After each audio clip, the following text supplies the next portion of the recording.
Pretty miss, weighty problem. Quick, a box of willpower. New Chiclets. There are only 2 calories in an 8-ounce glass of Fresca. No sugar. It satisfies me. 3,000 years ago, having fat on the body was seen as a goddess trait. 200 years ago, plumpness was a feminine trait that symbolized fertility and health. 150 years ago, thinness was associated with poverty and the weaknesses of disease and old age, a spiritual poverty and moral insufficiency. Having fat on the body was to show abundance and wealth. Yet today, something strange is happening. Ozempic is becoming the urban legend of a skinny wonder drug, something that the rich, famous, and powerful could afford, something that Oprah herself is endorsing. What really happened in the span of the last 100 years? And how did having curves went from being the symbol of beauty to something so unpleasant that's making drugs worth thousands sold out? And how did thinness, a symbol of the lack of prosperity, abundance, slowly gain its association with health, self-control, beauty, femininity, to ultimately status? Uh-oh, your calories are showing. Hello, I'm Lila Holiday, the actress. I don't dare let a dress get as tight as that. I have to watch my weight just as you do. Everyone, arms to the sky, ragdoll down. Let us dive into the last 100 years of diet culture. The association between diet and class, the shift in the definition of femininity, rise of calorie counting, slimming oils, pills, Weight Watchers, juice cleanses, to now Ozempic. Stop.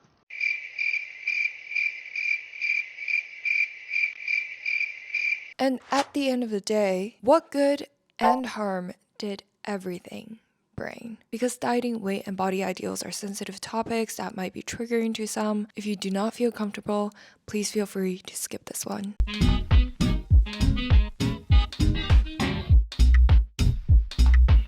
You can conquer it, because if I did it, if Scott did it, if Billy did it, you can do it. I thank you very much. Thank you.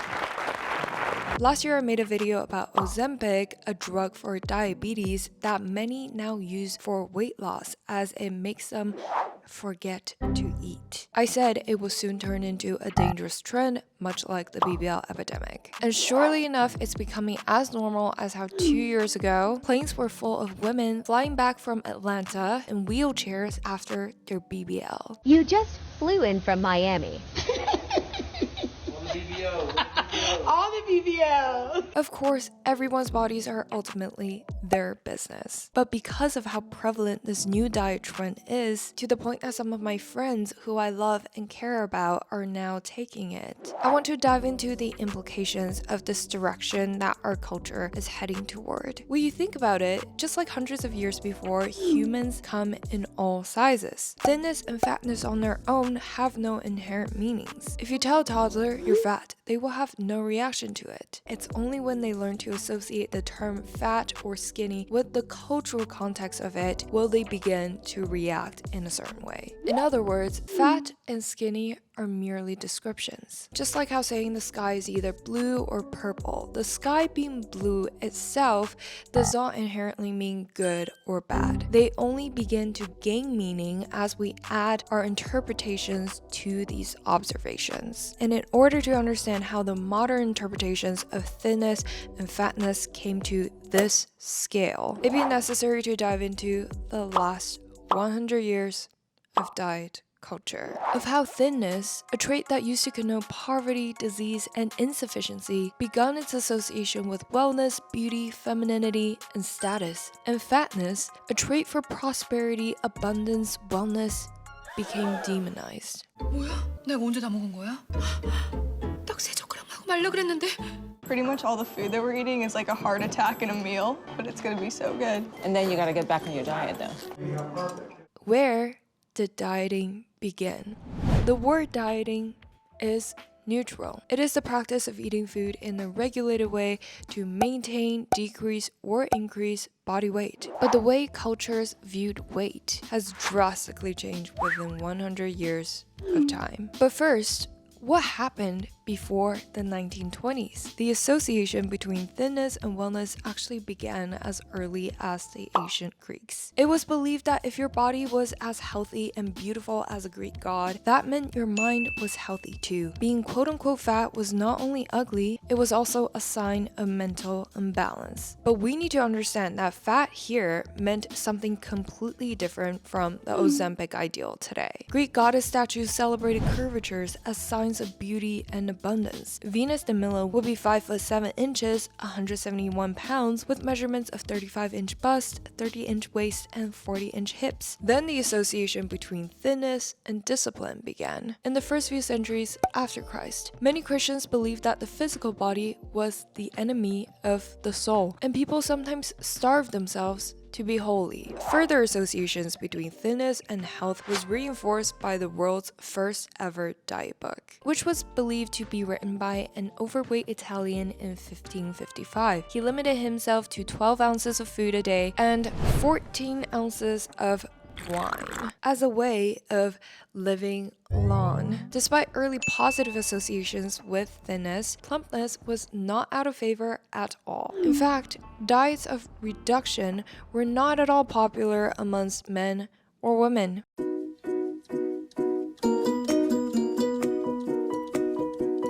Because femininity to a large extent was still associated with curvatures that symbolized fertility, and high status in social and economic power easily showed in the size of the body. Only the rich at the time were able to not only escape starvation, but put on weight. Although dieting existed prior to the 1920s, it did not become part of the zeitgeist until thinness and fatness gained new meanings starting in the 1920s.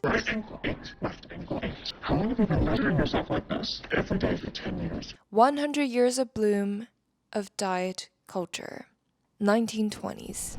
Two major events contributed to the 1920s being a pivotal era for diet culture. The cultural impacts of the rise of the flapper and the publishing of Dr. Lulu Hunter Peters' calorie counting book, Diet and Health with Key to the Calories. The flappers of the Roaring 20s gave a new definition to womanhood. A new way of seeing femininity came into fashion. Zelda Fitzgerald, later the wife of F. Scott Fitzgerald, is often referred to as the first flapper. An aesthetic with chopped short bobs replaced the notion that short hair is solely reserved for masculinity, and the lack of curves and straight figures with small chests became the ideal body. This was unlike anything anyone had ever seen at this point in America. This quote-unquote boyish figure mirrored the movement of women taking on more traditionally masculine roles. Women began entering the workforce and celebrated their newfound independence through historically scandalous activities such as smoking, drinking, and wearing shorter fits that showed the ankle, replacing the soft lines of plumpness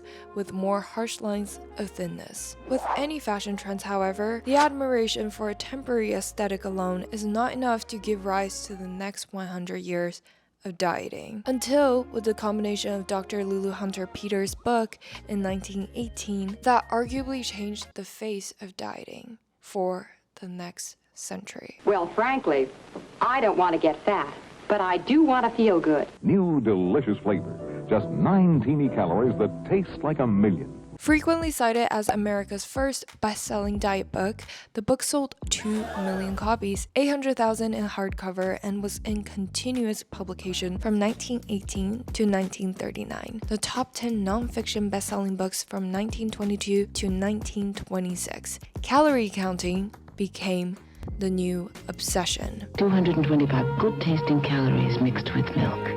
Good work, girls. Not everyone embraced the new dieting culture in the 20s. 3 young women of Smith College cautioned in the 1924 student editorial that, quote, if preventative measures against strenuous dieting are not taken soon, Smith College will become notorious not for the sylph-like forms, but for the haggard faces and dull, listless eyes of her students. But these minor voices of opposition did very little to mitigate the fledgling cult of thinness. Quite important to keeping trim and slim. Oh, really? By 1930, the year Peters died, the word calories seemed to roll off people's tongues, and even some school children were fluent in calorie counting. In 1927, a home economist observed that, quote, "In this country, the calorie is a familiar word in the vocabulary of practically every adult, and anyone who doubts the possibility of popularizing it should observe a group of 10-year-olds counting their calories." 1930s.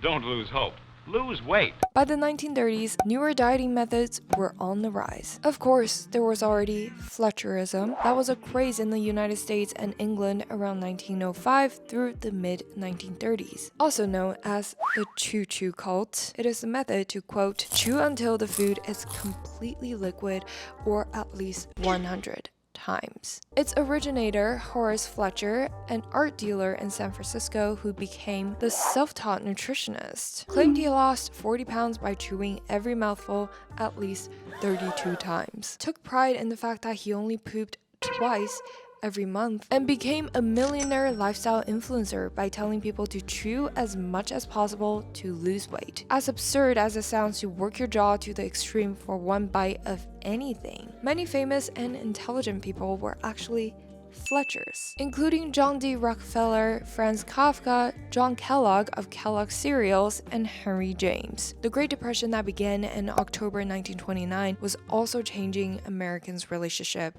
with food. All of a sudden, people were going hungry. Overindulgence in food was seen as immoral and insensitive, while others were starving. This all made dieting all the more justified. It was the era that the alkaline diet was born. In 1935, Dr. William Hay divided all foods into alkaline, acid, or neutral. Carbohydrates and starch were alkaline, meats and other proteins were acid, and others were neutral. You shouldn't combine acid and alkaline because your body is unable to digest them completely if you do.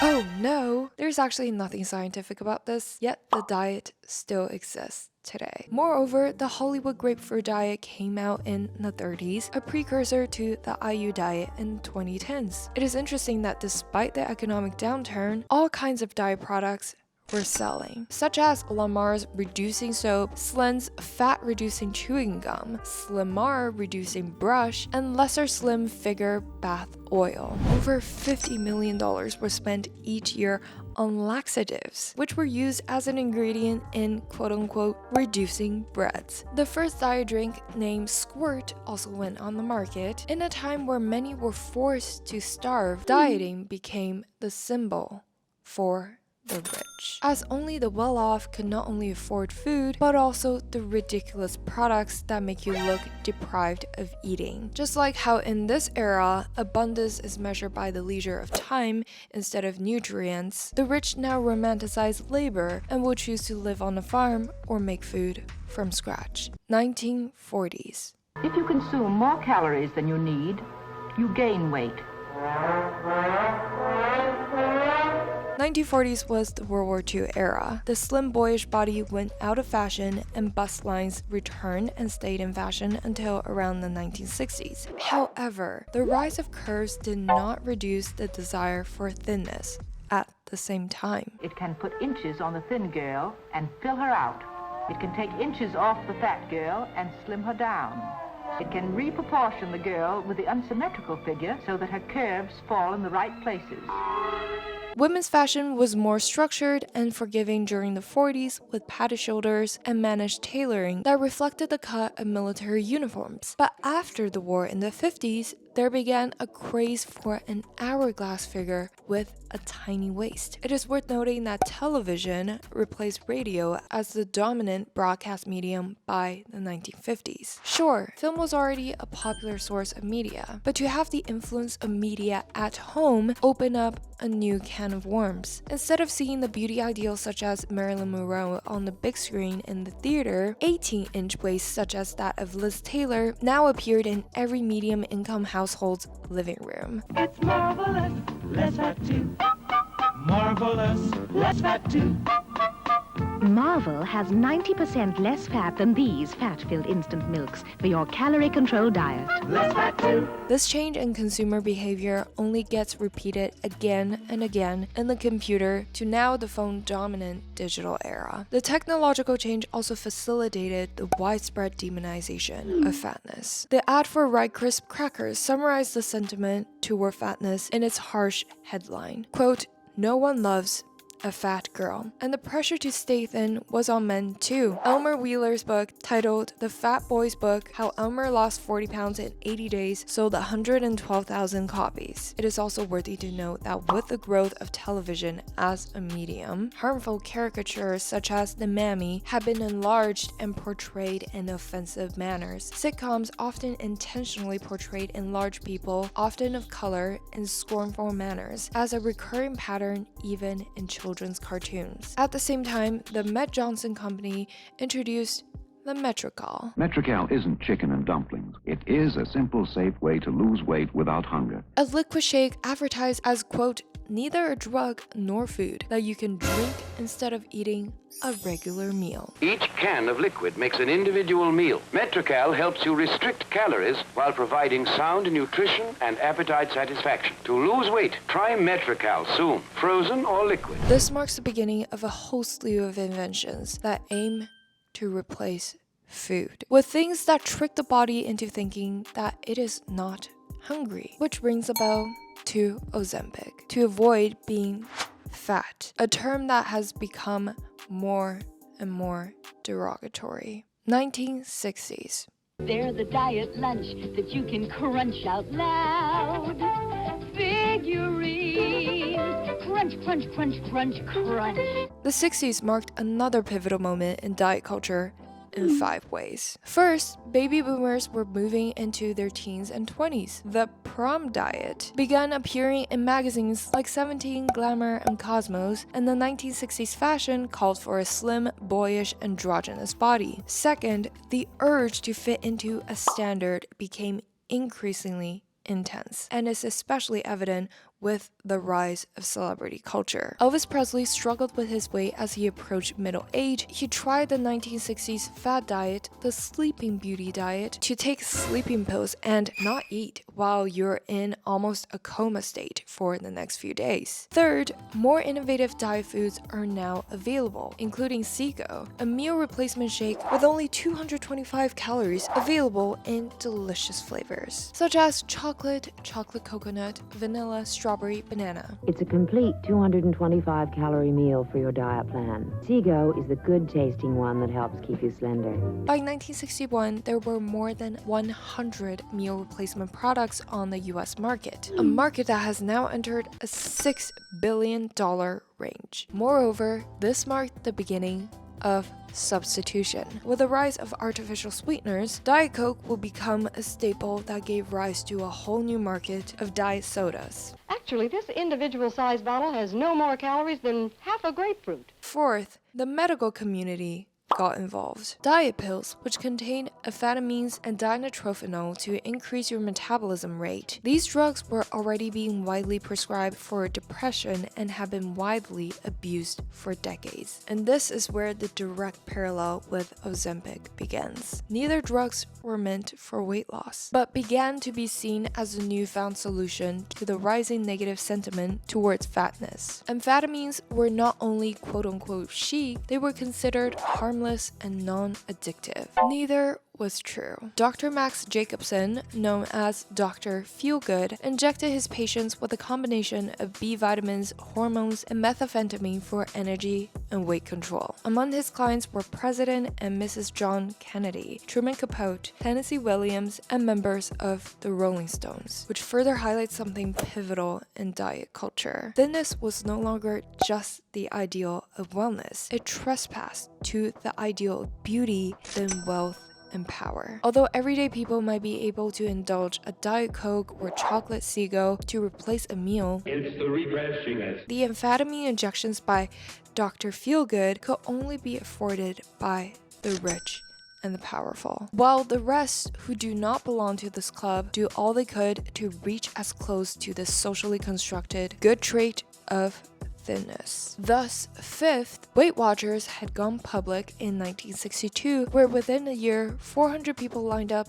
to join. Today, the organization has 5 million members and 25,000 employees. 1970s. As Washington Post columnist Ellen Goodman put it, quote, "Eating has become the last bona fide sin left in America." Despite all the diet books, weight loss products, pills, equipment, and low-calorie foods now available, the percent of obese adults climbed from 11% to 17%. All the while, women and men's fashion is not giving anybody a break. With bell-bottoms that required slim, small hip body, for the women, however, thinness has become a stronger ideal. And thanks to the advertisements of cigarette companies, smoking, thinness, and empowerment have all been tied into one singular construct. Quote, "These cigarettes are longer and slimmer than the fat ones men smoke." Despite more and more meaning added to the appeal of thinness, obesity skyrocketed in the 1980s, climbing from 17% in 1980 to 35% by 1989. And more extreme diets have refreshed people's notion of diets. Actress Elizabeth Taylor lost over 50 pounds on a 100-calorie diet. I'm literally screaming just reading that. And on November 15, 1988, when Oprah Winfrey pulled a wagon full of 67 pounds of fat across the stage on her TV show to show the weight she lost on a liquid protein fast. She was wearing size 10 jeans, but she later said they did not fit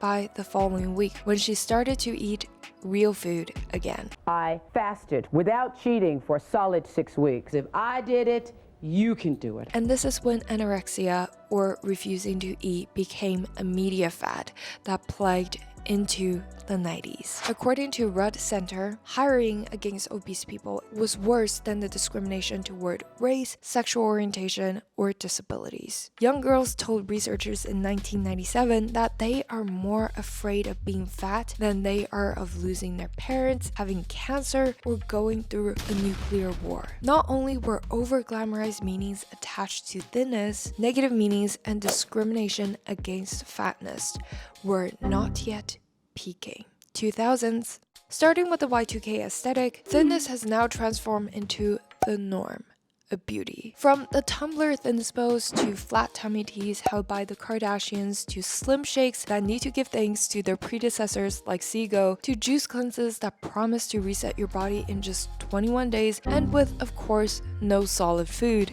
Diet culture is no longer diet culture. It is pulp culture. And using juice cleanse as an example, thinness has never been more commodified. A 1-day cleanse only costs $34.93, where a 7-day cleanse is just shy of $200. You can hand over $120 for 4 classes of Pilates and get that special Erewhon organic kale at $20 per pound. Thinness moved beyond wellness and health. It is about separating people into 2 classes. The class that can afford to purchase all these somewhat beneficial, somewhat unnecessary commodities of thinness, the class that will fit into this aesthetic, versus the class that is rejected by this very exclusive ideal. That to enter, you need to already look like one of them. Beyond just body shape, but the whole aesthetic, including branding, styles, and sometimes even race. Even during the BBL epidemic, where an unrealistic appeal to curves was a dream that let thousands of women go under the knife and risk their lives for the Kim K look, it was on the foundation that thinness was not to be compromised. While having insanely huge bust and butt, the waist needs to remain the same as the flapper era. Too much cultural association has been created between thinness and beauty, wellness, status, femininity, that it was now here to stay, and in an unapologetic way. No! No! No! No! The good news was, thanks to the rise of body positivity starting in the 60s, the damaging negative associations with fatness have been decreasing to remove the unfair stigmas and discriminations in the 2020s. Britain's most glamorous fatty. But the association between thinness and status can no longer be broken. The Ozempic craze in the 2020s is only an extension of the amphetamines in the 60s, something that only some could afford. while the diabetes patients whom the drug was intended for suffer from shortages as the wealthy buy the expensive drug to look proper within their class, paying in money and potential harmful side effects for a standard that over the last 100 years has been ingrained in our minds as the foundation of beauty, health, wealth, and even femininity. Concluding thoughts.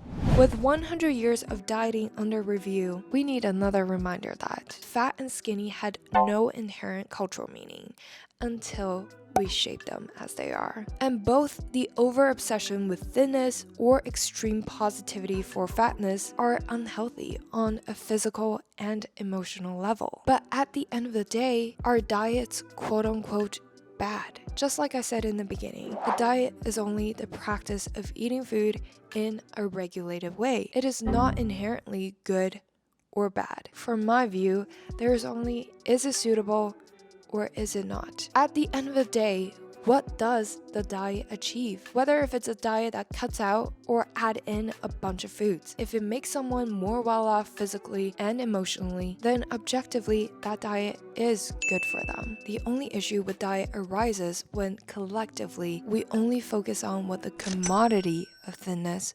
symbolizes. Status, beauty, wellness, discipline, over whether if it strengthens or harms us. And at the end of the day, we are the only ones who will endure the impact of what we choose to put into our bodies and what we choose to not. And like all commodities in a consumeristic culture, no matter what the diet promises, beauty, wellness, status, staying on trend, the purchasing power is in our hands. So that concludes the dive into 100 years of the evolution of diet culture and how thinness and fatness gained their newfound associations of meaning. And who knows, maybe in the next 100 years or less, we will have completely new associations with what being fat or thin means. But at the end of the day, the only body you will ever have is yours. So treat it with diligence. Be sure to like and share this video so more people can learn about the evolution of diet culture and how we have all been, in one way or another, impacted by it. Subscribe for more video essays, and I will see you next week.